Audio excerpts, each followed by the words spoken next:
Did you know that the risk of you catching tuberculosis has now doubled? A recent study by the Tuberculosis, working to empower the nation's diagnostic effort, Twende, conducted in 2016 and 2017, shows that the number of people living with the infection is almost twice compared to the statistics presented in a 2015 report by the World Health Organization and Global Fund. The prevalence rate of TB in Uganda is much higher than was originally thought when Uganda was removed from the high burden countries. So for example, right now, the current prevalence rate is estimated at, for every 100,000 people, 253 are infected with TB. And this prevalence is particular for the pulmonary tuberculosis. TB is a bacterial infection that attacks the lungs, acquired through droplets from the coughs or sneezes of an infected person. It is one of the top 10 causes of death worldwide. The standard symptoms of TB infection include chronic cough with sputum containing blood, fever, night sweats, and drastic weight loss. The Twende study was carried out countrywide and also took into account of the available data. But if the previous studies rid Uganda of the high burden, why then have the numbers doubled? There is data that is linking TB to HIV and AIDS, and there isn't sufficient data which looks at TB alone in terms of if this person has TB and doesn't have HIV. And that is probably one of the reasons that we are not listed on the high burden countries.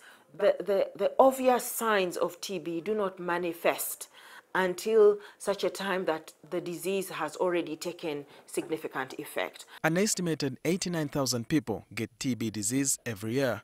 The survey shows that almost half of all cases go undetected, exposing more people to infection since they are less inclined to seek treatment. Owaraga says stigma is still the biggest hindrance in the fight against tuberculosis. You find that even when someone finds out that they actually have TB, they have tested, they have confirmed that they have TB, seeking treatment becomes something that you hide. You don't want people to know that you're on TB medication.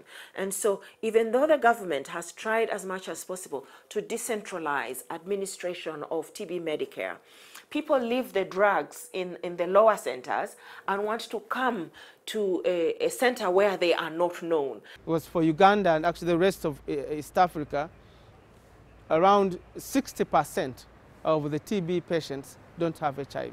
But because the community is not aware and they have generalized and associated HIV and TB, now that has created a lot of stigma. And some of them, because of that, are not completing their medication.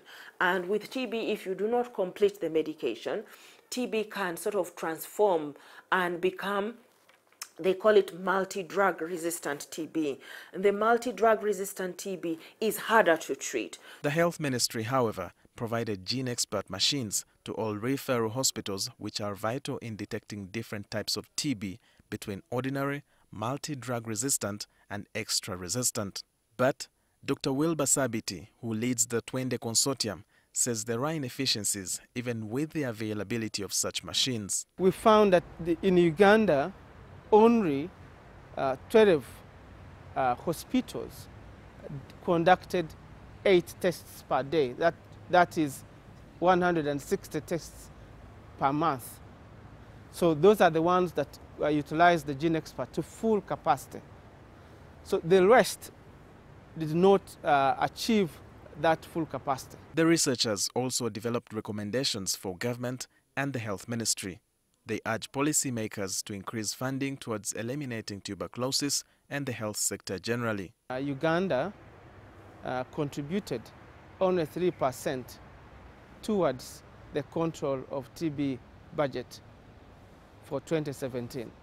These diseases are our problems. They are not Britain's or Americans' problems. We've already submitted 2 policy briefs to the Health Committee of Parliament, and the 2 policy briefs, one of them is encouraging the members of Parliament to look at budgeting and financing for TB, and we hope that it will be one of the policies that will influence the 2018 budget. Uganda's health budget still remains one of the least funded regionally, with a budget allocation of less than 7% as compared to the global recommended 15%. Walter Mwesije, NTV.